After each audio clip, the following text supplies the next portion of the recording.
নবীকে সাহায্য করেছিলেন। হাতের মধ্যে এক মুষ্টি বালু নিয়ে বাইরের দিকে ছুটতে বলেছিলেন। আমার নবী বাইরের দিকে এক মুষ্টি বালু ছুড়ে মেরেছিল, পিছনে সমস্ত কাফেরের চোখের মধ্যে ঢুকায় দিয়েছিলেন আপনি। সে আল্লাহ আজও মুসলমানদের মাথার উপরে আছে না নাই? একটু বলেন আওয়াজ দিয়ে, মুসলমানদের মাথার উপরে আছে না নাই? সে আল্লাহ মনে হয় আজও নাই? আছে? আছে? বলেন আল্লাহ বুড়ো হয়ে গেছে না? লাঠি ভর করে হাঁটে, লাঠি ভর করে হাঁটে। সে আল্লাহ আগের মতো, আগেও যেমন ছিল এখনো তেমন আছে, ভবিষ্যতেও তেমন থাকবেন।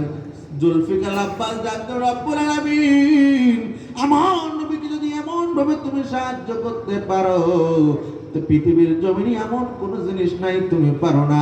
হাতের মধ্যে এক মুষ্টি বালু নিয়ে সূরা ইয়াসিনের 10 নম্বর আয়াত পর্যন্ত তেলাওয়াত করলেন এবং যে অমনি লক্ষ্য করে 57টি ট্যাঙ্কের লক্ষ্য করে যে অমনি বালুকানা ছড়ে মারলেন, এক এক করে পটপট পটপট করে 57টি ট্যাঙ্ক ওই জায়গায় বাস্ত হয়ে গেল।